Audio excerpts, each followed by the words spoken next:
নমস্কার, শুভ সন্ধ্যা। চ্যানেল মৈত্রীর পক্ষ থেকে বাংলাদেশ, ভারত, সৌদি আরব সহ পৃথিবীর বিভিন্ন প্রান্তে যারা দেখছেন প্রত্যেককে অনেক অনেক শুভেচ্ছা ও অভিনন্দন জানাচ্ছি। আজকে আমাদের সমসাময়িক ভাবনা যে অনুষ্ঠান রোজ হয়, আজও সেই অনুষ্ঠানে শুরু করতে চলেছি। অনুষ্ঠানে আজকে আমাদের সঙ্গে উপস্থিত আছেন জনতা দল পশ্চিমবঙ্গ শাখার, জনতা দল ইউনাইটেড পশ্চিমবঙ্গ শাখার সভাপতি অশোক দাস। নমস্কার সকলকে। উপস্থিত আছেন আমাদের আরেক বন্ধু, ভাই বলি, আমার অনেক জুনিয়র, কৃষ্ণ সাঁতরা গোস্বামী, তাই তো? স্বতন্ত্র গোস্বামী। ও, স্বতন্ত্র গোস্বামী, বেশ। কৃষ্ণ স্বতন্ত্র গোস্বামী। কৃষ্ণ অ্যাকচুয়ালি ওর রাজনৈতিক একটা কেরিয়ার আছে, কিন্তু ও পাশাপাশি সোশ্যাল মিডিয়া নিয়ে কাজ করে। একই সঙ্গে আমাদের সঙ্গে আছেন সাংবাদিক সৌরভ সিনহা। সবাইকে আপনাদের অনেক অনেক অভিনন্দন, ধন্যবাদ, শুভেচ্ছা জানালাম। আমরা অনুষ্ঠান শুরু করি। আজকের অনুষ্ঠানে আমাদের মূল বিষয়বস্তু হচ্ছে কৃষি বিল। আপনারা জানেন যে গোটা ভারতবর্ষে কৃষি বিল নিয়ে একটা ভয়ঙ্কর পরিস্থিতির সৃষ্টি হয়েছে। তো আমি সরাসরি প্রথম বলি অশোকদার কাছে। অশোকদা, এই যে কৃষি বিল মাননীয় প্রধানমন্ত্রী নিয়ে এলেন বা আনা হলো, এই কৃষি বিলের কোথাও আপনার, এই কৃষি বিল নিয়ে আপনার প্রথম প্রতিক্রিয়া কি? আপনি কি মনে করেন? দেখুন, এই কৃষি বিল তো আমরা সমর্থন করেছি, জনতা দল ইউনাইটেড সমর্থন করেছি। তো কৃষি বিলকে আমরা যখন সমর্থন করেছি, তো আমি একটা রাজ্য ইউনিট, আমরাও সমর্থন করছি। এইবার এই বিলের যখন রাজ্যসভায় এসেছে, ঠিক সেই সময়ে যেভাবে একটা বিরোধী দল প্রতিবাদ করবে, নিশ্চয়ই করবে, কিন্তু যেভাবে প্রতিবাদ করেছে, যে ডেস্কের উপরে উঠে যাচ্ছেন এমপিরা, মাইকের স্ট্যান্ড ভেঙে নিয়ে একরকম উদ্যত হচ্ছেন আমাদের ডেপুটি চেয়ারম্যান হরিবংশ নারায়ণজির উদ্দেশ্যে, সমস্ত কাগজপত্র ছিঁড়ে ফেলে দিচ্ছেন। এই যে একটা, ধরুন, গণতন্ত্রের যে পীঠস্থান, গণতন্ত্রের মন্দির সংসদ, সেখানে তো একটা এরকম যদি হয়, তাহলে তার প্রতিক্রিয়া তো সারা ভারতবর্ষে পড়তে পারে। তো গণতন্ত্রের যেখানে আমরা শান্তির কথা বলি, সহনশীলতার কথা বলি, উদারতার কথা বলি, সেখানে যদি এরকম অবস্থার সৃষ্টি হয়, তাহলে তো সারা ভারতবর্ষে তার একটা প্রতিক্রিয়া হয়। বিরোধী দল হিসাবে যারা এসব করলেন, আমার মনে হয় না, বা আমার দল হিসাবে আমরা একটা প্রতিবাদ জানিয়েছি, যে কারণ এরকম ভাবে পার্লামেন্টে এরকম যদি আচরণ হয়, তাহলে সারা ভারতবর্ষে সেরকম একটা উচ্ছৃঙ্খল অবস্থার সৃষ্টি হবে। উচ্ছৃঙ্খল অবস্থার সৃষ্টি হলে গণতন্ত্র যে মূল উদ্দেশ্য শান্তি। কিন্তু অশোকদা, যেটা বক্তব্য, আজকে আপনার দল সমর্থন করলেন, যেহেতু আপনারা আপনাদের এই বিলে আপনারা সমর্থন করেছেন, সব ঠিক আছে, কিন্তু প্রশ্ন হচ্ছে এই বিলের বিরুদ্ধে আজকে কিন্তু ভারতবর্ষের বহু রাজ্য এর বিলের বিরুদ্ধে। আমি এই ব্যাপারে কৃষ্ণর কাছে আসবো। কৃষ্ণ, এই ব্যাপারে তোমার কি বক্তব্য, তুমি কি মনে করো? নমস্কার, আমি অশোকবাবুকে আমার সম্মান জানাই। আমি আমার থেকে বয়োজ্যেষ্ঠ। আমি শুধু দুটো প্রশ্ন ওনার কাছে করতে চাই। অশোকবাবু, আপনি কি পুরো বিলটা পড়েছেন? আমি শুধু আপনাকে এটুকু জানতে চাই। না, দেখুন, পুরো বিলটা ওরকম ভাবে আমি পড়িনি, কিন্তু পার্ট যে 3টে পার্টে বিলটা এসেছে, আমি মোটামুটি শুনেছি, জেনে এইটুকু আপনাকে বলতে পারি। আচ্ছা, এবার আমি আপনাকে একটা ছোট কথা বলি। এবং কর্মসূত্রে আমি যেখানে আছি, আমার সাথে 2-3 জন এমন মানুষ কাজ করেন যারা মানে আসলে তাদের বাড়ির লোক চাষি, তারা কৃষি নির্ভর, তাদের হুগলি থেকে তারা আসেন, তারা কৃষি নির্ভর। এবং এতদিন ধরে তারা যেভাবে চাষ করে এসছেন, যে সরকারের থেকে একটি ব্যাংকের মাধ্যমে লোন নিয়ে সেই লোনের টাকা তারা চাষ করেছেন। সেইখানে যদি কোনো কারণে কৃষিতে তাদের যদি সেইভাবে মুনাফা না হয়, সরকার এমএসপির মাধ্যমে তাদেরকে সেই ক্ষতিপূরণ দান করেছেন। কিন্তু বর্তমান যে বিলটা পাশ করালেন কেন্দ্রীয় সরকার, বলপূর্বক পাশ করালেন, আমি এই শব্দটা বলতে বাধ্য হলাম, বলপূর্বক পাশ করালেন। সেই বিলের সাথে কিন্তু কৃষিদের স্বাধীনতা, যে বলেছে না কৃষক স্বাধীনতার কোনো সম্পর্ক আছে বলে আমার মনে হয় না। কারণ আমার জমি, একটা কোম্পানি আসবে, এগ্রিকালচার কোম্পানি নাম নিয়ে সে আসছে, আমার জমিটাকে সে কন্ট্রাক্টের মাধ্যমে সে নিচ্ছে, আমার জমিটা আমাকেই লেবার বানিয়ে দিচ্ছে। এখান থেকে কিভাবে কৃষকের স্বাধীনতা আসছে আমার তো সাধারণ জ্ঞানের মধ্যে আসে না। দ্বিতীয়, এমএসপি শব্দটা আশা করি আপনি জানেন, মিনিমাম সাপোর্ট প্রাইস। কোনো কারণে যদি ফসলের এদিক ওদিক হয়, মানে ধরুন বিপর্যয় ফসলটা সঠিকভাবে উৎপাদন হলো না, সেখানে সরকার এমএসপির মাধ্যমে আমার থেকে ফসলটা একটা সঠিক দামে কিনতে পারে। আজকে কিন্তু নতুন যে কৃষি বিলটা পাশ করানো হয়েছে সেখানে কিন্তু কোথাও এমএসপি শব্দটা ব্যবহার করা হয়নি, সেই ক্লজটাই রাখা হয়নি। মানে যদি কোম্পানি চায় সে কিন্তু এমএসপি নিচে গিয়ে ফসলটা কিনতে পারে, তাহলে কৃষকদের লাভটা কোথায় থাকলো? আমাকে শুধু এইটুকু প্রশ্ন উত্তর দিন। আচ্ছা, আর আপনি যেটা বললেন যে চেয়ারম্যানের ডেস্কে উঠে গিয়ে বিল ছিঁড়ে ফেলা হয়েছে, এরকম দৃশ্য বহুবার আমরাও দেখেছি। এটা ওই জায়গাটাতে নতুন নয়, কিন্তু আপনাকে এটাও মানতে হবে যে গত রোববার যে ঘটনাটি ঘটেছে, ধ্বনি ভোটের মাধ্যমে একটা বিল পাশ করানো, এটাও কিন্তু স্বাধীন ভারত ইতিহাসে প্রথম। আমি আপনাকে এটা বলছি, আমি আপনার থেকে বয়সে অনেক ছোট। আগে দিই, পরের প্রশ্নটার উত্তরই আগে দিই, তারপরে এগুলো দিয়েছেন। ধ্বনি ভোটে পাশ করানো হয়েছে বারবার বলে যাচ্ছে। আমি নিজে সেই সময় লাইভ দেখেছি, যখন হরিবংশ নারায়ণজি বলছেন যে আপনারা যার যার জায়গায় যান, যাওয়ার পরে যদি ভোটে যেতে হয় যাওয়া হবে, কিন্তু কেউ সেখানে গেলেন না। তারা মাইক ভাঙছেন, কাগজ ছিঁড়ে ফেলছেন, মানে এমন অশালীন আচরণ করছেন হরিবংশজি। সেখানে কোভিড সিচুয়েশন, যেখানে দূরত্ব মেপে বসানো হয়েছে, সকলকে পরস্পরের কাছে যেতে বারণ করা হয়েছে, সেই মাননীয় তারা যদি শুনুন, এবার আপনার কথা আমি ধৈর্য ধরে শুনেছি, আপনার কথা আমি ধৈর্য ধরে শুনেছি, আমাকে বলতে দিন। আপনি যদি মাঝ রাস্তায় বলেন, তাহলে মানে মাঝ রাস্তায় যদি আপনার উত্তরটা না আপনার উত্তরটা না শুনে আবার একটা উত্তর বলেন, না একটা আমি কোনো প্রশ্ন করব না, উত্তর বলেন। কোনো প্রশ্ন নয়, কোনো উত্তর নয়, শুধু একটা শব্দ আপনাকে একটু পরিবর্তন করতে হবে। আপনি যেটা বললেন না যে বিরোধী সাংসদ অশালীন আচরণ করছিলেন, এই শব্দটা পাল্টে নিন। অশালীন শব্দটা কিন্তু ওই ক্ষেত্রে ব্যবহার হয় না। আপনি বলতে পারেন যে তারা সঠিক ব্যবহার তিনি করেননি, অশালীন শব্দটা বলবেন না। অশালীন জিনিসটা অন্য ক্ষেত্রে ব্যবহৃত হয়, পার্লামেন্টারি আলাদা ব্যাপারটা, কিন্তু অশালীন শব্দটা অন্যদিকে চলে যায়। ব্যাপারটা বুঝতে পারছেন?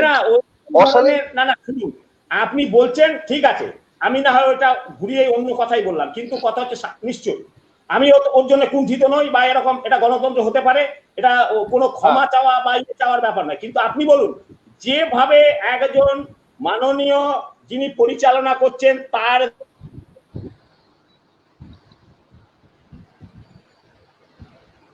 কি হলো ওনার অশোকদার আটকে গেছে, নেটওয়ার্ক প্রবলেম হয়। অশোকদার এটা হয় মাঝে মাঝে, এটা 70 বছরের প্রথম নেটওয়ার্ক আটকে যাচ্ছে। হ্যাঁ, অশোকদার মাঝে মধ্যে আটকে যায়। আচ্ছা, আমি অশোকদা ও আসবেন, আবার নেটওয়ার্কের প্রবলেম হয় অশোকদার মাঝে মধ্যে। আমি সৌরভের কাছে আসি এই প্রসঙ্গে। অশোকদা আসুক। সৌরভ, এই জায়গায় দাঁড়িয়ে কোথাও কি মনে হচ্ছে, কোথাও কি মনে হচ্ছে যে আজকে এই যে পরিস্থিতি, এই যে ধরো কৃষি বিল নিয়ে একটা ভয়ঙ্কর পরিস্থিতি দেখা যাচ্ছে গোটা ভারতবর্ষ জুড়ে,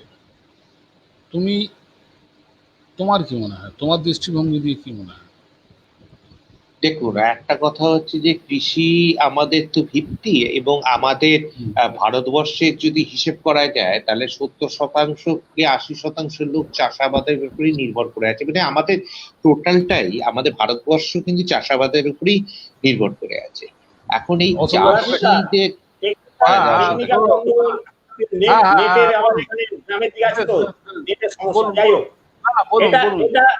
একটা কথা, যে ধরুন একটা মাইকে স্ট্যান্ড ভেঙে দিয়ে সেখানে মানে উদ্যত হওয়া, এটা একজন সাংসদ যিনি সবাইকে শিক্ষা দেবেন, আমাদের শিক্ষা দেবেন, সেই জায়গায় সেইটা কি ধরনের হতে পারে? একটা ডেস্কের উপরে ওরকম নাচানাচি করা, ডেস্কের উপরে দাঁড়িয়ে, আমি নিজের চোখে দেখেছি, লাইভ টেলিকাস্ট দেখেছি, ডেস্কের উপরে দাঁড়িয়ে এইভাবে নাচানাচি করা, আপনারা সেটাকে সমর্থন করছেন? তাহলে কি আপনারা সেই বিধানসভায় কয়েক কোটি টাকার জিনিস ভেঙে দেওয়া হলো, এই তৃণমূল কংগ্রেসীরা ভাঙলো, এটাকেও আপনি তাহলে সমর্থন করছেন মনে হয়? বলুন। আচ্ছা, আমি আসছি। অশোকদা এই ব্যাপারে আমি আসছি আপনার কাছে। আমি যাই সৌরভের। না আমি উত্তর হয়নি, ওতে যাচ্ছি।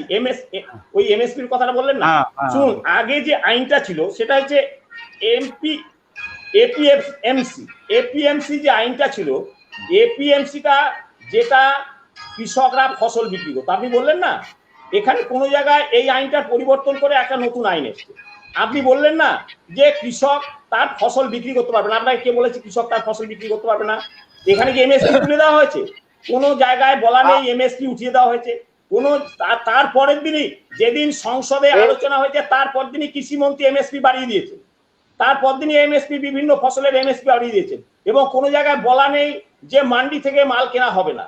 সেখানে শুধু বলা হয়েছে যে এই মান্ডি ছাড়াও কৃষক অন্য জায়গায় ফসল বিক্রি করতে পারবে। যেমন আপনাকে উদাহরণ দিই, আপনি যে হুগলির উদাহরণ দিলেন, আমি হুগলিরই ছেলে, আমার আলু চাষের জমি আছে।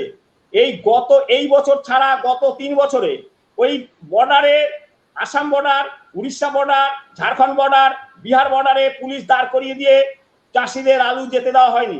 যা উৎপাদন হয়েছে, উৎপাদনের যে পরিমাণ, তার থেকে পশ্চিমবঙ্গের যা খাবার লাগে, বিচে লাগে, তার থেকে অনেক বেশি উৎপাদন হয়েছে, অথচ সেটাকে বাইরে যেতে দেওয়া হয়নি।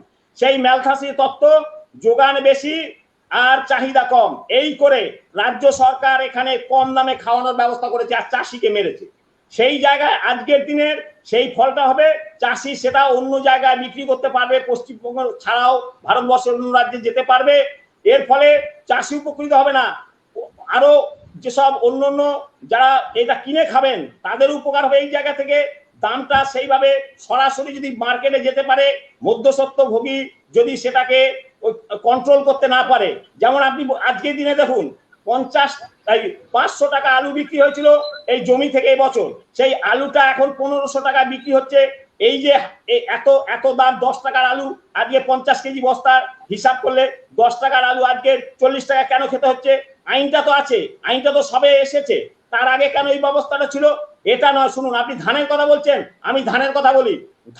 আমারও ধান উৎপাদন হয়, কোনোদিন আমরা সরকারি রেটে ধান বিক্রি করতে পারি না, কারণ আমরা বিরোধী দল করি বলে পঞ্চায়েতের কাছে যে টোকেন নিতে হয়, সেই টোকেন নিয়ে তারপরে সেই মান্ডিতে যেতে হয়, তবে সেই ধান বিক্রি হয়। আমরা যে মিনিমাম সাপোর্ট প্রাইস আছে, এই মিনিমাম সাপোর্ট প্রাইসের নিচে আমার মতন বহু চাষি, প্রায় 80% চাষি মিনিমাম সাপোর্ট প্রাইসের নিচেই ধান বিক্রি করেন, কারণ সরকার অত ধান কেনেও না, আর কেনার তার ইনফ্রাস্ট্রাকচার নেই, টাকা নেই। সেখানে আমরা পঞ্চায়েতের কাছে যে টোকেন নেওয়ার জন্য যেমন কাটমানি আমরা দিই না, আমরা সেই জন্য সেখানে বিক্রিও করতে পারি না। এই যে সরকারি ব্যবস্থা, রাজ্য সরকার এটাকে কুক্ষিগত করে রেখেছে। চাষিদের যেটা ফসলটাকে সমস্ত জায়গায় বিক্রি করার যে ব্যবস্থাটা, সেই ব্যবস্থাটাকে রাজ্য সরকার কুক্ষিগত করে রেখেছেন পুলিশ এবং পার্টির লোক দিয়ে। এই কুক্ষিগত ব্যবস্থায় আইনের ফলে যাবে। তাহলে পশ্চিমবঙ্গে চাষিরা এভাবে আন্দোলন করছে না কেন, যেভাবে সারা ভারতবর্ষে চাষিরা বেরিয়েছে রাস্তায়? ও পার্টির লোকেরা আন্দোলন করছে, পশ্চিমবঙ্গের কোন চাষি আন্দোলন করছে না, এটা পার্টির লোকেরা আন্দোলন করছে, পশ্চিমবঙ্গের কোন চাষি আন্দোলন করছে না। আর একটা কথা বলি শুনুন, 70 বছর আমি প্রশ্ন করলাম, কমিউনিস্ট রাজত্ব করেছে, 70 বছরের চাষির তারা আত্মহত্যা করেছে, চাষির তারা ফসল জমি বিক্রি হয়ে গেছে, তার অবস্থা খারাপ হয়ে গেছে।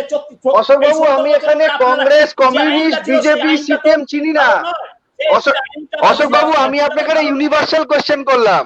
অশোকবাবু, আমি আপনাকে একটা ইউনিভার্সাল কোশ্চেন করলাম, কে কমিউনিস্ট, কে আপনার কংগ্রেস, কে বিজেপি, কে তৃণমূল, কে আরজেডি, কে জেডি? আমি জিজ্ঞেস করিনি। আরে বাবা, আরে আপনি তো প্রশ্ন, আপনি আমার কথাটা শুনুন। অশোকবাবু, আমার কথাটা শুনুন।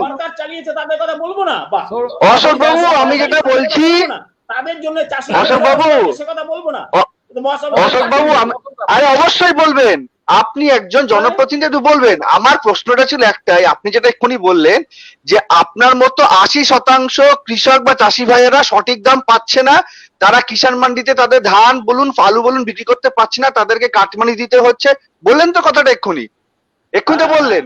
আমার প্রশ্ন হচ্ছে, আজকে যেরকম অন্যান্য রাজ্যে, আমি ভারতবর্ষ, সমগ্র ভারতবর্ষের কথা চিত্রটা বলছি, অন্যান্য রাজ্যে হরিয়ানা, মধ্যপ্রদেশ, পাঞ্জাব, এখানে যেভাবে মানুষ, কৃষকেরা রাস্তায় নেমেছে, তারা আন্দোলন করছে, যদি আমাদের পশ্চিমবঙ্গে কৃষ্ণ, এক মিনিট, আমি এই জায়গাটাতেই আসছি, আমি যাচ্ছি সৌরভের কাছে।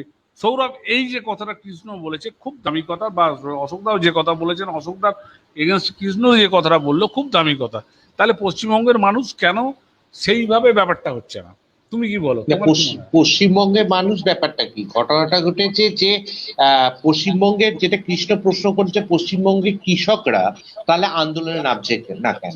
যেমনি কালকে, যেমনি সিঙ্গুরে লকেট চট্টোপাধ্যায় যখন গেছেন, তাকে যেভাবে কৃষকরা যেরকম ভাবে তাকে অপোজ করেছে এবং যে ধরনের বিক্ষোভ দেখিয়েছে, সেই ধরনের বিক্ষোভ, ছোট ছোট বিক্ষোভ হোক বড় বড় বিক্ষোভ হোক, যেটা ছোট ছোট বিক্ষোভের মাধ্যমে পুঞ্জীবিত হয়, সে বিক্ষোভ কেন এতদিন ধরে, আজকে বিগত 10 বছরের কাছাকাছি একটা সরকার রয়েছে এবং সেই সরকার আমি মেনে নিলাম যে কাটমান্ডি খেয়ে খেয়ে একবারে ভুরভুর হয়ে গেছে, তাহলে এতদিন ধরে দেখাচ্ছে না কেন?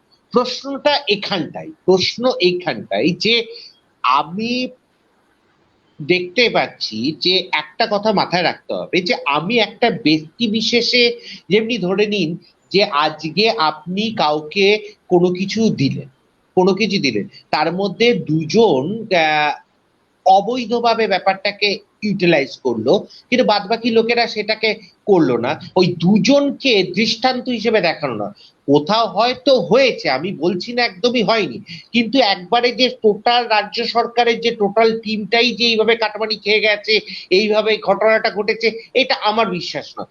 কেন কৃষকদের, আর আমার বক্তব্যটা আরেকটা কথা হচ্ছে, এই রাজ্যে তো বিরোধী দল ছিল, এই বিরোধী দলটা কিন্তু কি ঘুমোচ্ছে? আজকে যখন সিঙ্গুর নন্দীগ্রামে যখন আন্দোলন হয়েছিল, তখন মমতা বন্দ্যোপাধ্যায় হাতে মাত্র 30টা এমএলএ ছিল, সেই অবস্থায়, এবং একজন নিজে এমপি সাংসদ হিসেবে তিনি যে আন্দোলনটাকে পুঞ্জীবিত করেছিলেন, একটা ছোট্ট একটা জায়গাকে কেন্দ্র করে যে আন্দোলনটা গোটা পশ্চিমবঙ্গে এবং সমগ্র ভারতবর্ষে ছড়িয়ে দিয়েছিলেন, তাহলে এই এত 10 বছরে যে কৃষকদের পশ্চিমবঙ্গের মমতা বন্দ্যোপাধ্যায় সরকার এতভাবে বঞ্চিত করেছে, এতভাবে অবহেলিত করেছে, তাহলে এই 10 বছরে পশ্চিমবঙ্গে কৃষকরা একটা আন্দোলন করলো না কেন? আর 10 বছরে বিরোধীরা কি ঘুমোচ্ছিল? প্রশ্ন এখানটায়। আমাকে বললেন? হ্যাঁ বলুন। আচ্ছা, আমি এবার বলি। হ্যাঁ, আমি বলি। সৌরভ দা, একটা কথা বলি, আপনি একজনকে সার্টিফিকেট দিচ্ছেন, আমি ওই কৃষক আন্দোলনের সঙ্গে যুক্ত ছিলাম সিঙ্গুর নন্দীগ্রাম, ওই কৃষি জমি রক্ষা কমিটির জনতা দলের ইউনাইটেডের একজন সদস্য হিসাবে আমি ওখানে যুক্ত ছিলাম। মমতা ব্যানার্জি নেতৃত্ব দিয়েছেন, কিন্তু বহু মানুষ যারা রাজনীতি করেন না, যারা রাজনীতি করেন, এরকম প্রায় 20টা সংগঠন ওখানে যুক্ত ছিল। তারপরে আরো তাহলে আজকে সেই সংগঠনগুলো আসেনি কেন? যদি মমতা ব্যানার্জি বঞ্চিত করে, তাহলে আজকে সেই সংগঠনগুলো কোথায় গেল? আমাকে যদি বলতে না দেন তাহলে মুশকিল। আমার কথা হচ্ছে, ওই সিঙ্গুরের মঞ্চটা ওই বেচারাম বাবুর সঙ্গে আমি বেঁধেছিলাম। অনেক বড় বড় নেতা ছিলেন, কিন্তু সেদিন সিপিএম এর অত্যাচারের ভয়ে ওইখানে আসতে পারেননি গুটি কয়েক মানুষ। সেখানে বেচারাম মান্নার সঙ্গে ছিলেন এবং আমরা ছিলাম, সেখানে আমরা মঞ্চটা বেঁধেছিলাম। যখন একটা আন্দোলন হয় না প্রথম দিকে, তখন মানুষ শাসক দলের অত্যাচারের ভয়ে সংকুচিত হয়ে থাকে, সেটা আস্তে আস্তে সেটা বিকশিত হয়, নেতৃত্বের উপরে নির্ভর করে সেটা। এটা যেমন একটা বিষয় আছে। আর একটা বিষয় আছে আপনার, যে আজকের আপনি বলছেন এখানে আন্দোলন হচ্ছে না, অনেক সময় আন্দোলন হয় না, কিন্তু অনেক সময় আন্দোলন হয় না, কিন্তু সেটা মানুষের মনে দাগ কেটে যায়।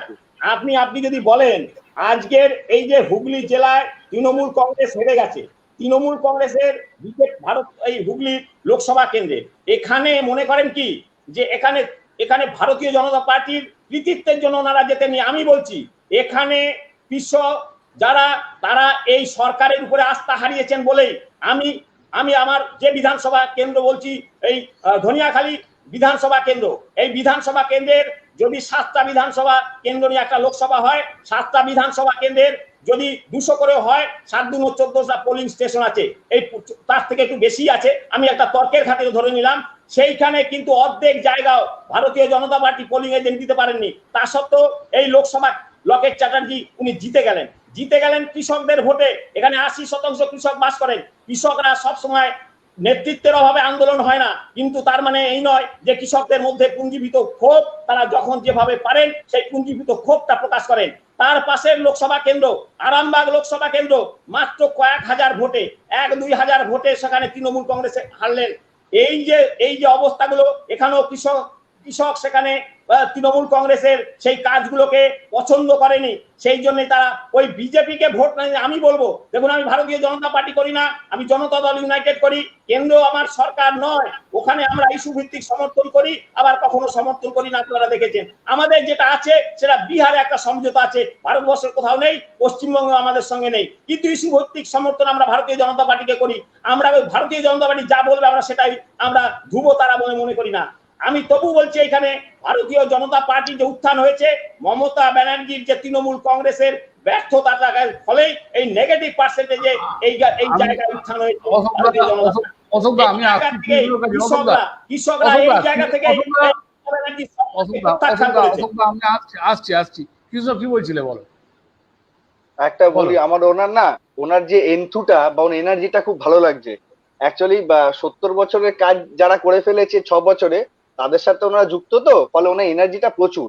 আমি ওনাকে দুটো প্রশ্ন করতে চাই, আর তখন আমি বলতে দিলেন না। 70 বছর 6 বছর একটু ক্লিয়ার করে বললেন। 70 বছর 6 বছর আমি শুধু 1977 সালে প্রফুল্লচন্দ্র সেন আমাকে রাজনীতিতে নিয়ে এসেছিলেন। আমি এ দল লোক নই, প্রফুল্লচন্দ্র সেন আমাকে রাজনীতি নিয়ে এসেছিলেন। প্রফুল্লচন্দ্র সেনের সেই দাঁড়া, উত্তেজিত হচ্ছে, ওটা শুনুন, উত্তেজিত হচ্ছে, দাঁড়ান আর ওটা শুনুন, শুনো কি বলছো, শুনুন। অশোকদা প্লিজ ওকে বলতে দিন। হ্যাঁ কৃষ্ণ বলো। আমি বলছি, যেভাবে বলছেন না যে হুগলি জেলার প্রসঙ্গটা টানলেন, যে হুগলি লোকসভা কেন্দ্রে লকেট চট্টোপাধ্যায় জিতে গেছেন, ওখানকার কৃষকরা, ভোটাররা মানে তৃণমূল সরকার থেকে মুখ ফিরিয়ে নিয়েছে। আমি একটা ছোট প্রশ্ন করলাম, যদি বিগত 10 বছরে আমাদের পশ্চিমবঙ্গ রাজ্যের কৃষকরা, চাষিরা এতটাই বঞ্চিত সরকারের থেকে, সমস্ত দিক থেকে, আমি কোনো পার্টিকুলার মানে একটা দুটো পয়েন্টে ধরছি না, সামগ্রিকভাবে যদি বঞ্চিত হয়, আমরা কি বিগত 10 বছরে একটা আন্দোলন দেখেছি, একটা কৃষকদের মিছিল দেখেছি, একটা চাষিদের পথ অবরোধ দেখেছি যে আমি ফসলের দাম পাচ্ছি না, আমার এটা থেকে বঞ্চিত, আমরা তাই আন্দোলন করছি, পথ অবরোধ করে দেখেছি? আমরা দেখিনি। আমরা শুধুমাত্র বিরোধীদের মুখ থেকে একটা কথা, অশোকবাবু আমি আপনার কথা চুপ করে শুনেছি, অশোকবাবু আমি শুনেছি, আমি শেষ করেই বেশিক্ষণ কথা বলতে পারি না, আমার বুকে কষ্ট হয়, আমার ওষুধ চলে, আমি বলছি শুনুন। আমার অত 70 বছরের আমার এনার্জি নেই, তাই জন্যই বলছি। আমি মানে আমাদের প্রধানমন্ত্রীর মতো আমি 24 ঘন্টা কাজ করি না ঘরে বসে, উড়ি বাপরে বাপ, তাহলে দাড়ি এত বড় হয়ে যেত। হ্যাঁ, যেটা বলছি আমি শুনুন, আমার বক্তব্যটা খুব ক্লিয়ার কাট। আমরা প্রতি বছরে 12 মাসের মধ্যে অন্তত 9 মাস দেখি হরিয়ানাতে, পাঞ্জাবে, মধ্যপ্রদেশে, রাজস্থানে, উত্তরপ্রদেশে, কিছু গ্রামাঞ্চলে, কিছু ডিস্ট্রিক্টে কৃষকেরা আন্দোলন করছে, কিন্তু সেরকম কোনো চিত্র আমরা কি পশ্চিমবাংলার বুকে দেখেছি? হয়তো আগামী দিনে দেখতে পারি, কারণ সামনে পশ্চিমবঙ্গে ভোট আসছে, একটা ইস্যু তৈরি করতে হবে, হতে পারে। আমার থেকে বয়সে বড় আপনি আছেন, আমার থেকে বয়সে বড় দেবাশিস বাবু আছেন, সৌরভ দা আছে, ইনি সাংবাদিক মানুষ, ইনি আরো ভালো করে বলতে পারবেন। আমরা তো এদিক ওদিক ঘোরাফেরা করি। দেখুন না, কথা বলছি, সমস্যাটা কোথায় জানেন তো? যখন আমি দেখি আমার বাড়ির পাশের পরিবারে কোনো অশান্তি নেই, আর আমার পরিবারে ঝগড়া লেগে রয়েছে, আমার তখন মনেটা হিংসে জন্মায়। তখন আমি কি করি জানেন তো? পাশের বাড়িতে গিয়ে এমন টুকুস করে একটা কথা বলে দেবো যাতে ওখানে একটা ঝামেলা বেঁধে যায়, এবং ঝগড়া অশান্তি বাঁধানোর চেষ্টা করব। বর্তমানে পশ্চিমবঙ্গ তো সব দিক থেকে এগিয়ে যাচ্ছে। কৃষিতে কেন্দ্র সরকার তাকে সার্টিফিকেট দিয়েছে 1 নম্বর। কদিন আগে পেপারে দেখলো যে লকডাউনের মধ্যে কৃষিতে আমরা এগিয়ে। তো সেই জায়গা থেকে তো একটু মেলাইন করতে হবে পশ্চিমবঙ্গকে, মমতা বন্দ্যোপাধ্যায়কে মেলাইন করতে হবে। এই ধরনের টপিক গুলো শুনতে শুনতে কানের পোকা বেরিয়ে এসছে। সঠিক যুক্তি, সঠিক তথ্য দিয়ে যদি কথা বলা যায় খুব ভালো হয়। দেখুন, কৃষকেরা দাম পাচ্ছে না, এই কথাটার প্রমাণ আমি গ্যারান্টি দিয়ে বলতে পারি দিতে পারবেন না। 9.5 কোটি রাজ্যে আপনি বললেন 80% কৃষক, 80% চাষি ভাইরা তারা তাদের অধিকার থেকে বঞ্চিত, তারা তাদের পারিশ্রমিক পায় না, তাদের মূল্য পায় না। এই কথাটা সম্পূর্ণ একটা মিথ্যে, আপনারা বিভ্রান্ত ছড়াচ্ছেন লোকের মনে, এতে কোনো লাভ হবে না।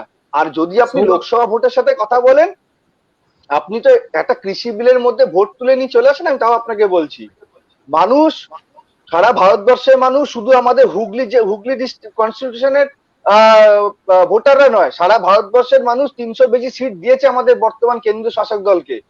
তারা বর্তমানে বুঝতে পারছে যে তারা কত বড় ভুলটা করেছে।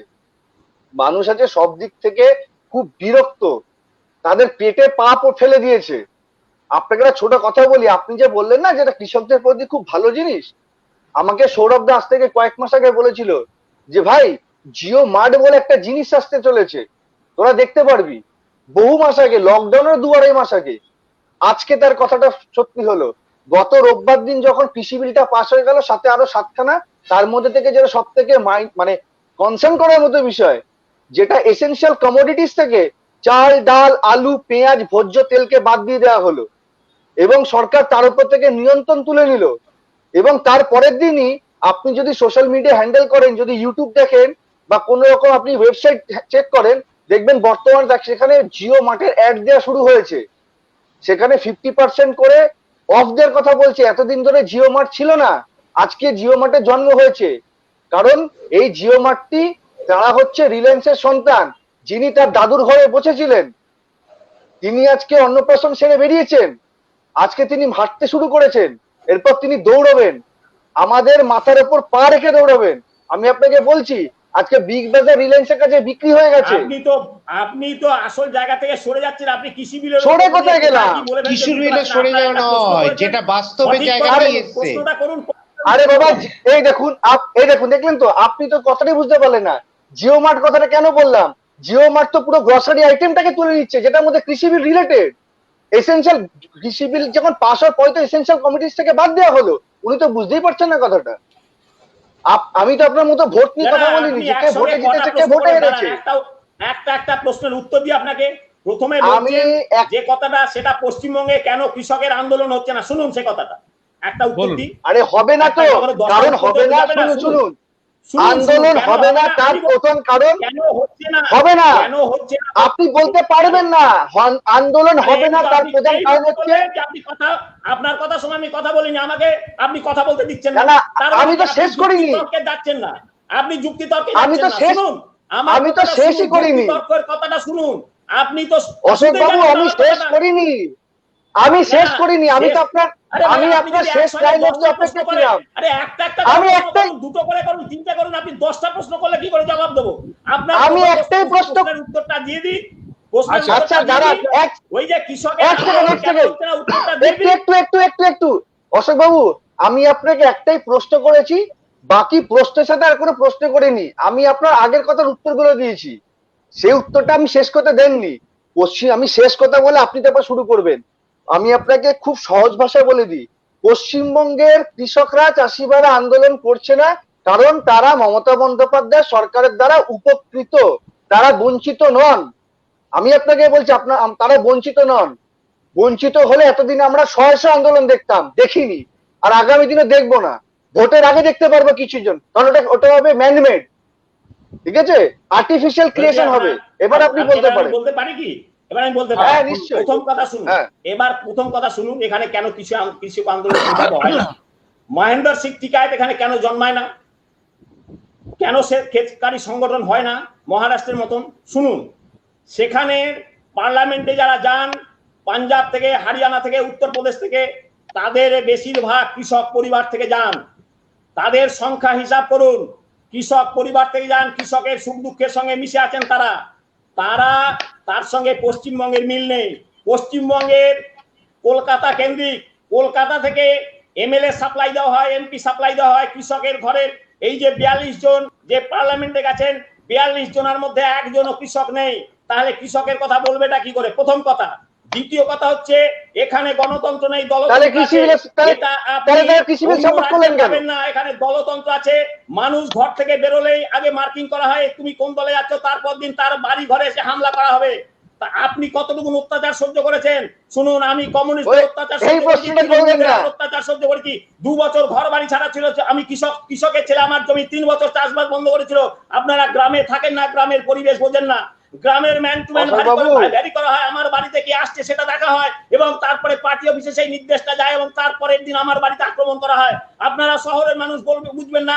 একজন কৃষক, তার জমিতে চাষ বন্ধ করে দেওয়া হবে, সেখানে ডিস্ট্রিক্ট ম্যাজিস্ট্রেট কেন সুপ্রিম কোর্ট অর্ডার দিলেও সেই জমিতে সে চাষ করতে পারবে না। এখানে কৃষক আন্দোলন হবে না কি করে?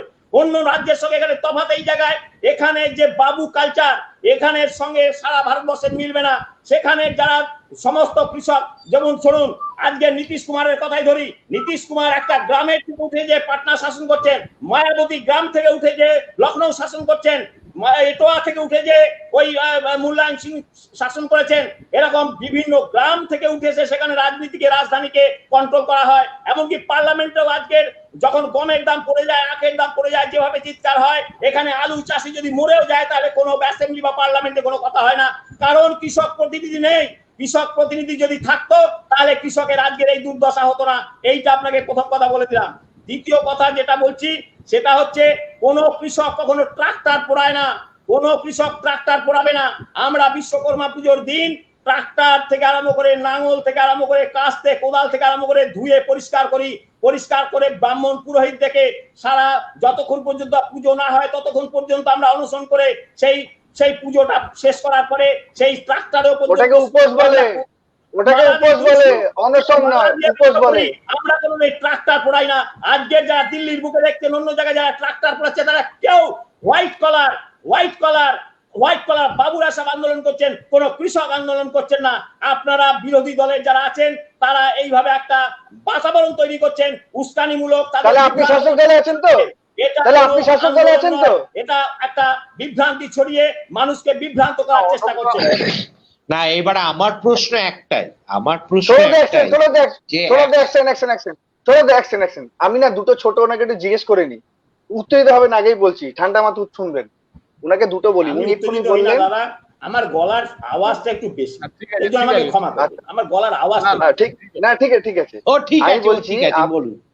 আপনি একটু আগে বললেন না যে আমাদের রাজ্য থেকে যে 42 জন রিপ্রেজেন্টেটিভ যারা এমপি হিসেবে গেছেন পার্লামেন্টে, তাদের মধ্যে থেকে কেউ কৃষকদের কথা বলেন না। তো 42 এর মধ্যে 18 জন তো শাসক। কথাটা ঘুরিয়ে দেবেন না, কৃষক নেই। আমি কি, আরে কথাটা কি বললাম আমি, কথাটা, আরে বাবা আমি তো মেন জিস্টে আসছি যে কৃষকের হয়ে কথা বলার মতো কেউ নেই। একজন প্রতি মাসের বৈশাখ মাসের গরমের মধ্যে একজন কামার, একদম চাষি যেভাবে তার রক্ত ঘাম ঝরিয়ে জিনিসটা তৈরি করে, সে অভিজ্ঞতা একজন শহরের যিনি এসি ঘরের মধ্যে থাকেন তার হতে পারে না। যারে সে কি পারে বিষের বুঝিতে বিষের যাত না, 80-20 দংশনী যারে সে কি পারে বুঝিতে বিষের যাত না। আমি তো আপনি অত কঠিন ভাষা ব্যবহার করলেন, আমি আপনাকে সহজ বাংলায় বললাম যে কৃষকদের হয়ে কথা বলার মতো কেউ নেই। কৃষকদের হয়ে কথা বলার মতো পার্লামেন্টে আমাদের পশ্চিমবাংলা থেকে কেউ নেই। 18 জনের মধ্যে 22 জন তৃণমূলের আর মানে 18 জন আপনার বিজেপির আছে। তাহলে সেই 18 জন কেন? আমি বিজেপি দল করি না, আমাকে আমি আপনার দলের কথা বলছি না, বলছে না তো দলের কথা। আমি আপনাকে কথাটা কি বলছি, আমি আপনাকে বললাম, আপনি নিজে বললেন যে পার্লামেন্টে আমাদের 42টা এমপির মধ্যে কেউ কৃষকের হয়ে কথা বলার মতো নেই, কারণ কেউ কৃষক পরিবার থেকে যায়নি। তো দিলীপ বাবু তো বলেন আমি চাষির ছেলে, তাহলে উনি হয়তো মিথ্যে কথা বলছেন। এক, অবশ্য উনি কি বলেন সেটা উনি জানেন। দ্বিতীয় হচ্ছে যে 18 জন দাঁড়িয়ে রয়েছেন, তারা তো মানুষের ব্যথা বেদনাটাকে বুঝতে পেরে সেই ব্যথিত বেদনায় তো মানুষের ভোটে জিতে তারা গেছেন, তাহলে তারা শাসক দলের এই বিলটাকে কেন সাপোর্ট করলেন? তারা তো বলতে পারতেন যে আপনারা ভুল করেছেন। আর দ্বিতীয় প্রশ্ন, আপনি যেটা বারবার বলছেন যে আপনারা বিরোধীরা সাপোর্ট করছেন, মানে ব্যাপারটাকে বিরোধ করছেন, আমাদের মধ্যে কি আপনি পড়ছেন না পড়ছেন? রাজনীতি করছেন তৃণমূল, কংগ্রেস পরিবারবাদী এবং কমিউনিস্ট রাজনীতি। আমার প্রশ্ন একটা কথা, আমার প্রশ্ন অশোক বাবুর কাছে একটা কথা, তাহলে যদি ঠিক আছে তৃণমূল কংগ্রেস বিরোধিতা করছে, আনুষঙ্গিক সবাই বিরোধিতা করছে মানলাম, তাহলে অকালি দল তো কেন্দ্রীয় মন্ত্রিসভা ছিলেন, হরস্মিত সিং, হরস্মিত কাউর বাদল ছিলেন, তারা বেরিয়ে এলেন কেন? কৃষি বিলে তারা বেরিয়ে এলেন কেন? তারা তো পুরো কৃষক পরিবার থেকে, আমার কৃষক পরিবার, এবং তারা কৃষি বিপণন মন্ত্রী ছিলেন হরস্মিত কাউর বাদল, এবং তারা এবং তারা কৃষক পরিবারে, এবং তাদের গোটা ফ্যামিলি কৃষক, এবং আনুষঙ্গিক ওখানকার রিপ্রেজেন্টেটিভ পাঞ্জাবে বেশিরভাগ রিপ্রেজেন্টেটিভ কৃষক থেকে। তাহলে তারা বেরিয়ে এলো কেন? অকালি দল কেন্দ্র সরকারের বিরোধিতা করে বেরিয়ে এলো কেন, এবং ট্রাক্টর নিয়ে মিছিল করলো কেন? যদি কৃষি বিলটা জনহিতকর হয়, কৃষক হিতকর হয়, তাহলে কেন? প্রথম কথা, আকালি দল এখনো এনডিএ ছেড়ে বেরিয়ে যায়নি। তারা কিন্তু এখনো না, MP এই রে মন- বেরিয়ে বেরিয়ে গেছে, গেছে। বেরিয়ে গেছে, বেরিয়ে গেল। পরশু দিনকেই বেরিয়ে গেছে, পরশু দিনে এখনো বেরিয়ে গেছে। সেভাবে ঘোষণা হয়নি, না ওরা বেরিয়ে যায় না, না, ঘোষণা করে দিয়েছে। কোন জায়গায় না, না, ঘোষণা এখনো করে সেইভাবে- দিয়েছে। না না না টিভিতে শুনুন, অকালি দলে আমি আপনাকে আপনার যদি হোয়াটসঅ্যাপ থাকে আমি আপনাকে লিংক পাঠিয়ে দেবো, টিভিতে বলে দিয়েছে ওরা বেরিয়ে গেছে। কোনো এবার কোনো বলুন, জায়গায় অশোকবাবু। ওরা এখন পর্যন্ত আনুষ্ঠানিকভাবে বলেনি, যদি কোনো মিটিং এ বলে সেটা অশোকবাবু। কথা নয়, কথা হচ্ছে একটা আনুষ্ঠানিকভাবে অশোকবাবু, যে কোনো জায়গায় আকালি শুনুন, দল এবার আমাকে বলতে আকালি দিবেন না, দল আমি শুধু আকালি দল আচ্ছা, আমি বেরিয়ে যখন গেছে। বলছি, না না আমি যখন আপনাকে বলছি rectify আমার করে ভুল হলে দিচ্ছি। আপনারা সংশোধন করে দেবেন। ওইটাই তো সংশোধন ওইটাই করছি। তো বলছে, ওটাই সং- ওইটাই শুনুন না, আমার ওইটাই আরে, ভুল তো হলে বলছে। সংশোধন করে দেবেন, কিন্তু আমাকে বলতে তো দেবেন। আমার আরে, ভুল হলে সংশোধনটা সংশোধন করে দিই। করার জায়গা আছে। সংশোধন কিন্তু আমাকে শুনুন, আমাকে বলতে তো দেবেন। আমি সংশোধন করে দিচ্ছি আপনাকে। আকালি দল আকালি দল বাক্যবাণে বিদ্ধ করে আরে, আমি বলবো কি করে? আরে বলতে তো আমি দেবেন। আরে যখন আপনাকে আমি বলতে ভুল বাধা করলে দি- সংশোধন করে দেবেন। ঠিক আছে, ওটাই তো ওটাই করছি। বলতে দাও। সংশোধন করে দেবেন। আরে মানুষ মাত্রই ভুল করে, ভুল করলে সংশোধন করে দেবেন, আমি সেটা তো আমাকে বলতে আচ্ছা তো আচ্ছা দেবেন। আপনি বলুন, আপনি বলুন, আমি একটু জল খেয়ে। হ্যাঁ। বলুন। এইবার দ্বিতীয় কথা আপনি হচ্ছে, বলুন। ওনারা যে কথা বলে পদত্যাগ করেছিলেন সেটার মূল বিষয়টা ছিল এমএসপি এবং মান্ডি। প্রধানমন্ত্রী নিজে বলেছেন যে এমএসপি উঠছে না, মান্ডি উঠছে না। মান্ডিতে সরকার এমএসপির রেট যে আছে সেই রেটে ধান কিনবে, চাল কিনবে, গম কিনবে, অত্যাবশ্যকীয় পণ্য, তৈলবীজ কিনবে। সেটা কিন্তু যখন ওনারা বেরিয়ে গেছেন সেটার হয়তো কনফিউশন ছিল, কিন্তু এখন বেরিয়ে গেছেন রাজনীতি খেলা খেলতে, যে ওনারা বেরিয়ে গেছেন, বেরিয়ে যে এখন ফাঁপড়ে পড়েছে আকালি দল, সেটার দায়িত্ব জনতা দল নেবে না, সেটা তারা বুঝবে। কিন্তু যখন পার্লামেন্টে দাঁড়িয়ে তার পরের দিনই কৃষিমন্ত্রী তিনি এমএসপির দাম এমএসপি বাড়িয়ে দিলেন, গমের বাড়ালেন, তৈলবীজের দাম বাড়ালেন, ধানের দাম বাড়ালেন, সব যখন বাড়ালেন তখন কিন্তু তারা কোনো কথা আর বললেন না। মান্ডি থাকবে বলেছেন, মান্ডিতেও বিক্রি হবে, মান্ডি থাকবে, এমএসপি থাকবে, সরকারি রেট থাকবে, সরকার কিনবে, তার সঙ্গে সঙ্গে অন্য সংস্থাও কিনতে পারবে। চাষিদের জন্য একটা অপশন ছিল, চারটে অপশন খুলে গেল। এখানে অসুবিধাটা কোথায় আছে বলুন? আমি আমি আমি আসছি, তার মাঝখানে একটু আমি দাঁড় করাচ্ছি সবাইকে। আমাদের সঙ্গে যারা আছেন একটু তাদের সঙ্গে আপনাদের পরিচয় করে দিই। আমাদের সঙ্গে লন্ডন থেকে আছেন আনোয়ার হোসেন। উনি জানিয়েছেন আপনাদের সবাইকে অনেক অনেক শুভেচ্ছা রইল। আনোয়ার হোসেন আন্তর্জাতিক সাংবাদিক ফোরামের সভাপতি, অত্যন্ত গুণী মানুষ। আমাদের সঙ্গে রয়েছেন নমস্কার। মোহাম্মদ আফসার এস, আছে সৌদি আরব থেকে ফারুক খান। ফারুক, অনেক অভিনন্দন ও শুভেচ্ছা। সকলকে আমাদের সঙ্গে আরো অনেক আছেন, কিন্তু সবাইকে পড়তে গেলে অনুষ্ঠান পুরোপুরি শেষ করা যাবে না, তাই সবাইকে অনেক অনেক শুভেচ্ছা অভিনন্দন জানাচ্ছি। আমরা যে প্রশ্নে ছিলাম, তাহলে আলটিমেটলি কোন জায়গা দিয়ে আমরা ভাববো যে আজকে কৃষি বিল যে পরিস্থিতি হচ্ছে এবং যে সিচুয়েশন তৈরি হয়েছে, সৌরভ বলো এটা নিয়ে তোমার আদৌ কোন প্রসেসে আমরা ঠিক যাচ্ছি না কেন্দ্রীয় সরকার ঠিক গেল, কি মনে করো তুমি সৌরভ? দেখুন, কেন্দ্রীয় আমি তো প্রথম থেকে একটা কথা বলে এসেছি যে এর আগেও আমি যখন বসেছি, কেন্দ্র সরকারের সব জায়গাতেই পলিসিগতভাবে গন্ডগোল আছে, এবং যে প্রসঙ্গটা আসছে যে কৃষি বিলটা নিয়ে, যে আমার কাছে বক্তব্য হচ্ছে আমি কৃষক পরিবারের নয়, আমি হয়তো কৃষি বিলটা আমি খুব একটা ভালো বুঝি, কিন্তু আমার সেখানেই প্রথম দিন প্রশ্নটা এসেছিল যারা কৃষক পরিবার থেকে এসছেন, যারা কৃষি বিলটা বোঝেন, যারা কিছুটা বুঝেছেন, যে তারা বেরিয়ে এলেন কেন? আমার প্রশ্নটা এখানটায়, যে আমার বক্তব্যটা প্রথমেই যে অকালি দলরা কেন বেরিয়ে, এখন অকালি দল কি বুঝবে না বুঝবে সেটা জানি না। পাঞ্জাবে বেশিরভাগটাই আমরা জানি কৃষির ওপর নির্ভরশীল, পাঞ্জাব, বাংলাও তাই, কৃষির ওপর নির্ভরশীল পাঞ্জাবটাই বেশি। তা সেখানকার যে একটা বৃহত্তম পার্টি এবং আঞ্চলিক একটা দল, যে দলের ওখানে একটা জায়গা আছে, সেই দল হঠাৎ করে আমাদের এনডিএ ছেড়ে বেরিয়ে গেল কেন, সেখানে প্রশ্ন।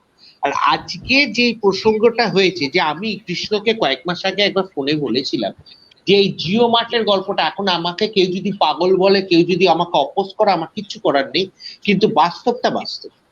আমি ওকে বলেছিলাম যে একটাই কথা, যে এই লকডাউন বলো, আনুষঙ্গিক বলো, টোটালটাই একটা পলিটিক্যাল গেমের মাধ্যমে মানুষকে এই যে লকডাউনের সময় যে সরকারের তরফ থেকে একটা কথা বলা হয়েছে না, কেন্দ্র সরকার বারে বারে বলছে যে আপনারা বাড়ি থেকে বেরোবেন, আপনাদের জিনিস আপনাদের কাছে পৌঁছে যাবে। তা আজকের দিনে দাঁড়িয়ে যে হঠাৎ করে করোনার সময় একটা রিউমার উঠেছে, এবং এখনো অনেকে এই রিউমারটা বিশ্বাস করে যে টাকা পয়সার মাধ্যমে নাকি করোনা ভাইরাস আসছে, এটা অনেকেই বিশ্বাস করে টাকা পয়সা। এবং আপনার কেন্দ্র সরকার বারে বারে সকলকে অনুরোধ করছেন যে আপনারা ডিজিটাল পেমেন্ট করুন, ডিজিটাল ইন্ডিয়া করার ইচ্ছা অনেকদিন ধরেই ওনার ছিল। এবার উনি কিন্তু এই জায়গাটা উনি সফল হয়েছে। আজকে টাকা পয়সার এই যে রিউমারটা মানুষের মধ্যে ছড়িয়ে দেওয়ার ফলে মানুষ কিন্তু এখন, বিশেষ করে আমি অশোক বাবুদের জায়গায় বলছি না, গ্রাম অঞ্চলের কথা বলছি না, শহর অঞ্চলে বেশিরভাগ লোকই কিন্তু ডিজিটাল পেমেন্টই করছে। এবার স্কুলে ক্লাসটা এখন ডিজিটালে হচ্ছে, এইটা একটা জায়গা আছে। সেই জায়গাটা আমি কৃষ্ণকে বলেছিলাম যে দেখ, এর ফলে কি হবে, একটা অদ্ভুত ব্যাপারে একটা কায়দা খেলা হচ্ছে যে এরপরে আসবে জিও মার্ট। জিও মার্টে যে আপনার সকলকে জিনিস আপনি এখানে পেয়ে যাবেন, আপনি বাড়িতে বসে থাকুন, আপনার জিনিস আসবে, এইভাবে ওরা ইন্ট্রোডিউস করবে। এবং জিও মার্টের পরে আপনি কিছুদিন বাদে দেখে নেবেন যে আসবে জিও ওয়ালেট। অদ্ভুত ব্যাপার, জিও ওয়ালেট আসবে। এবং অদ্ভুত ব্যাপার, খুব সুন্দরভাবে দেখতে পাচ্ছি আমরা, পেটিএম কাজ করছে না ভারতবর্ষে ভালো, ফোনপে, গুগল পে, এগুলো তো কাজ করছে না। এগুলো কাজ করছে না, এর পেছনে কিন্তু রহস্য আছে। এগুলো তো চীনা কোম্পানি নয়। সৌরভদা, তোমাকে এই লাইনে একটা ইনফরমেশন দিয়ে দিই। আমি স্টেট ব্যাংক একটা কথা বলে দিয়েছে যে গুগল পে, ফোনপে এই দুটোর ক্ষেত্রে যদি কোন রকম ট্রানজাকশন এরর হয়, কোন রকম টাকা ইললিগালি ডেবিট হয়ে থাকে, state bank won't take any responsibility বলে দিয়েছে। তারা কিন্তু গ্রান্ট করেনি। তার মানে এটা, তার মানে ব্যাপারটা, গল্পটা খুব ক্লিয়ার যে কিছুদিন বাদে গুগল জিও ওয়ালেট আসবে, তাদের মাধ্যমে ট্রানজাকশন করবে। এবার বলবে কি আপনারা জিনিসপত্র কিনুন এইভাবে। তা এই যে একটা যে টোটাল, যে এই সরকারটা, আমি এর আগেও বলেছি, ভবিষ্যতেও বলবো, এখনো বলছি, এই সরকারটা আদানি এবং আম্বানির কেনা দাস। এই সরকার আমার একটা তাদের জন্য। হ্যাঁ সৌরভ, এই জায়গায় আমার একটা প্রশ্ন আছে, সেটা হলো, আমি প্রশ্নটা অশোকদাকেও করছি। অশোকদা, একটা জিনিস ভেবে দেখুন, যে যেটা আজকে পর্যন্ত জানা যাচ্ছে, যে সাপোজ ধরুন একটা ভুট্টা যেটা 2 টাকায় কেনা হচ্ছে কৃষকদের থেকে, সেই ভুট্টাটাই কিন্তু মলে যখন বিক্রি হচ্ছে তখন 50 টাকা বা 60 টাকায় বিক্রি হচ্ছে। আদৌ লুজার হচ্ছে কারা? কি বলবেন আপনি অশোকদা? শুনুন, আপনি এক জায়গা থেকে আর একটা প্রশ্ন আরেকটা ঘুরিয়ে দিলে আমার বলা মুশকিল। আমি সৌরভদার কথা, এই যে আপনি 1 মিনিট আমার একটু সময় দিন, বেশি সময় নেবো, একদম সৌরভদা যেটা বললেন, আমি একটা বলি, আধুনিক প্রযুক্তি আপনাকে আনতে হবে। আমি কৃষির কথা বলছি, কৃষিতে যদি ট্রাক্টর না আসতো, আধুনিক প্রযুক্তি এবং যেসব যন্ত্রপাতি আমরা, আরে যেটা দেবাশিসদা বললো, আরে আসুক না, দেবাশিসদা যেটা বললো খুব দামি কথা, 2 টাকার ভুট্টাটা যে 50 টাকা কিনতে হয়, তার মানে তো এটা তো জিও, এটা এবার কি, এবার তো আর মলে হবে না, জিও মার্টে হবে। আমার আপনার কথা উত্তর দিই।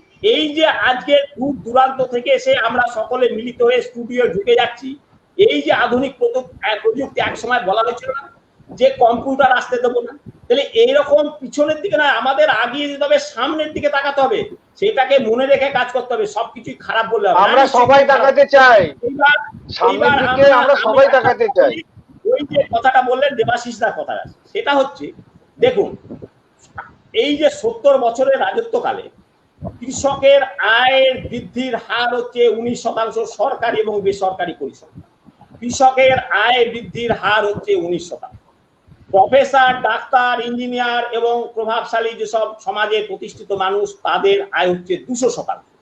এবং সরকারি কর্মচারী, আধা সরকারি, ভালো জায়গায় ভালো প্রতিষ্ঠানে যারা কাজ করেন, তাদের হচ্ছে 160% আয় বৃদ্ধি হচ্ছে 1950 সালের থেকে আজকে 2020 সালে। তাহলে এই যে 19% আয় বৃদ্ধি হচ্ছে কৃষকদের, আপনাকে তো ভাবতে হবে যে কৃষকদের আয়টাকে বাড়াতে হবে, যাদের মধ্যে সমাজের এই যে আমরা পিছিয়ে পড়া অনগ্রসর মানুষরা যারা গ্রামে বাস করি, তাদের আমি ধরে নিলাম 80 ভাগ নয়, অন্তত 70 ভাগ তো আছে, 65 মানুষকে আপনি পিছনে ফেলে রেখে ইন্ডিয়াকে, ভারতবর্ষকে, পশ্চিমবঙ্গকে আগে নিয়ে যেতে পারবেন? এই প্রশ্নটা আপনাদের কাছে আমি দিচ্ছি। দ্বিতীয় কথা হচ্ছে যে আপনাকে যদি আগিয়ে নিয়ে যেতে হয় তাহলে সকলেই স্বীকার করবেন আজকের যে কৃষি ব্যবস্থা আছে, যার বিপণন ব্যবস্থা এবং বিক্রয় ব্যবস্থা যেটা আছে সেটা সঠিক নয়। সেটা যেমন চাষি উপকৃত হচ্ছেন না, তেমন ক্রেতা উপকৃত হচ্ছেন না। তাহলে একটা আপনি এর আগের দিনে সৌরভ বাবু বলেছিলেন পুরনো আইনকে বদল করা দরকার, এটাও তো সেই রকম আইনটা বদল করা হয়েছে। এর গুণাগুণ জানা যাবে আইনটা প্রয়োগের পরে। এটা তো একটা এক্সপেরিমেন্ট, পরীক্ষা নিরীক্ষার মধ্যে দিয়ে জগৎ চলেছে। এই আইনটা যদি খারাপই হয় 1 বছর 2 বছর পরে আইনটা তো বদল করা যাবে। তাহলে এই এক্সপেরিমেন্টাল হবে তো মানুষগুলো মারা যাবে। কেন বসে আছেন যে চাষি একটা জায়গায় বিক্রি করতে পারবে আর কোন জায়গায় বিক্রি করতে পারবে না, চাষি বাইরে বিক্রি করতে পারবে না, পশ্চিমবঙ্গের বাইরে যেতে পারবে না? আপনি জানেন না জেলায় জেলায় কর্ডনিং করে রাখা হয়েছে, জেলায় জেলায় হামলা করছে, জেলায় পুলিশ যে কোল্ড স্টোরে হামলা করছে, পুলিশ যে, আমি আপনাকে বলছি আমরা তিল বিক্রি করি, তিলের দাম কেন পাই না জানেন? যখনই তিলের আড়তটা খোলা হয়, সরকার তিল কেনে না, তিলের আড়তটা খোলার সময় এনফোর্সমেন্ট এবং পুলিশের লোকেরা আসে, সেখানে আগেই তাদের উপঢৌকন গুলো নিয়ে চলে যায়। যেই মুহূর্তে তারা হাজার হাজার টাকা উপঢৌকন নিয়ে চলে গেল, কারণ তাদের লাইসেন্স নেই, তিল বিক্রি করার জন্য কেনা বেচার জন্য লাইসেন্স লাগে, সকলের লাইসেন্স নেই, সেই লাইসেন্স পাওয়াও কঠিন। তখন ওই কৃষকদের ঘাট থেকে সেইটা মটকানো হয়। কৃষকরা যদি 4000 টাকা কুইন্টাল পায়, সেটা 1000 টাকা কমে 3000 টাকা কুইন্টাল হয়। এই যে ব্যবস্থা দরকার কি দরকার নয় আপনারা বলুন। অশোক দা, হ্যাঁ কৃষ্ণ কি বলছে বলো কৃষ্ণ। আমি একটু বলি একটা কথা। অশোকবাবু সে ঘুরে ঘুরে যেভাবে যাচ্ছে, মানে উনি পশ্চিমবঙ্গকে মেলাইন করছেন, পশ্চিমবঙ্গকে অ্যালিগেশন আনছেন যে পশ্চিমবঙ্গের কৃষকদের অবস্থা সব থেকে খারাপ। কি দেবাশিস বাবু ভুল বললাম কথাটা? মেলাইন করার মতো এটা যুক্তিতর্কের কথা হচ্ছে। আপনি আপনার মতো করে আমাকে মেলাইন করছেন, আপনি আপনার মতো করে আমার যুক্তিতর্ককে না মেনে আমাকে মেলাইন করছেন। আচ্ছা আমাকে মেলাইন করছেন। অশোক দা, কৃষ্ণ কি বলো কৃষ্ণ সময় প্রায় বলো। হ্যাঁ, আমি ওনার মতো অতক্ষণ কথা বলতে পারি না, সত্যি কথা বলছি। আমি যেটা বললাম, উনি এতক্ষণ যেটা বললেন যে পশ্চিমবঙ্গে তিলের চাষিরা চাই পাচ্ছে না, ধানের চাষিরা তাই পাচ্ছে না, আলু চাষিরা চাই পাচ্ছে না, মধ্যে কথা জিনিসটা দাঁড়ালো যে পশ্চিমবঙ্গের চাষিরা তারা বঞ্চিত, তারা সব দিক দিয়ে তারা বিতাড়িত। আমি তো সেই প্রশ্নে আছি, তাহলে তার বিক্ষোভটা কোথায়? মানুষ তো বিক্ষোভ দেখাবে, বিক্ষোভ তো চোখে পড়ছে না।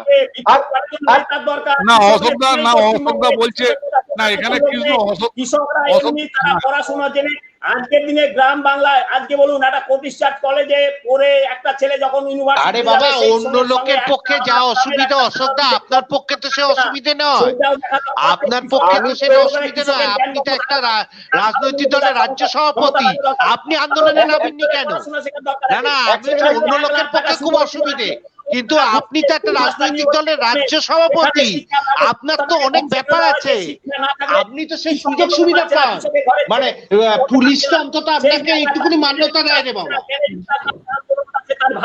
দেবাশিস বাবু, আমি কথাটাই বলতে পারলাম, শেষ করুন, আমরা শেষ জায়গায় চলে এসেছি একদম। বলো। হ্যাঁ, দেবাশিস বাবু, আপনি যে প্রশ্নটা করলেন না অশোক বাবুকে, যে ভুট্টার দাম 2 টাকা, সেটা যদি শপিং মলে গিয়ে আমরা 50 টাকা কিনি, সেটা কি সঠিক হবে?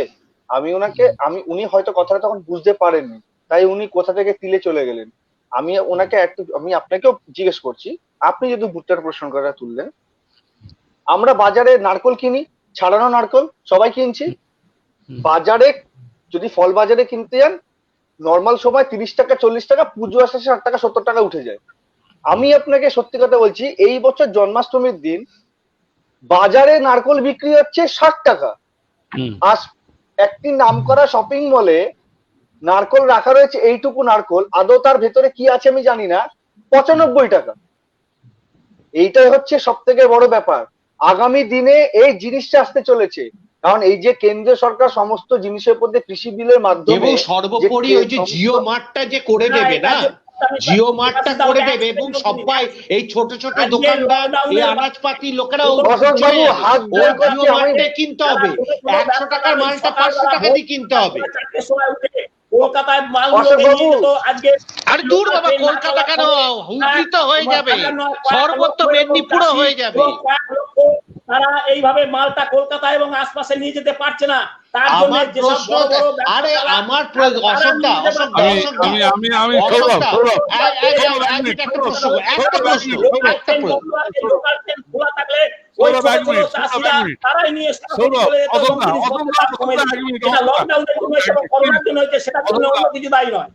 অশোকদা এক মিনিট আমাদের অনুষ্ঠান শেষ করতেই হচ্ছে। আজকে সময় একদম শেষ। আজকে ছাড়া আপনারা সঙ্গে ছিলেন, আমাদের সঙ্গে বহু মানুষ ছিলেন। আমরা আবারও আগামী দিন নিশ্চয়ই দেখা করব, আবার বসবো, আবার আলোচনা করব। আজকে যারা যারা আছেন প্রত্যেককে আপনাদের আমাদের তরফ থেকে এবং সমস্ত চ্যানেল মৈত্রী এবং সোনি বাংলা বাংলাদেশের দুটি চ্যানেলের পক্ষ থেকে আপনাদের সবাইকে অনেক অনেক অভিনন্দন। আমি হাত জোড় করে সবার কাছে ধন্যবাদ জানাই আমাকে সুযোগটা দেওয়ার জন্য। যাওয়ার আগে একটি জানার দরকার ছিল অশোক বাবু কি বিরোধী না শাসক দলে যুক্ত আছে, এটুকু জানার ছিল। আমরা তো বিরোধী। থ্যাংক ইউ ঠিক আছে, ওকে থ্যাংক ইউ। নমস্কার। ভালো থাকবেন সবাই ভালো থাকবেন। সবাই ভালো থাকবেন। আমরা তাদের অনুগামী। আমি সেই জায়গা থেকে এই জায়গা থেকে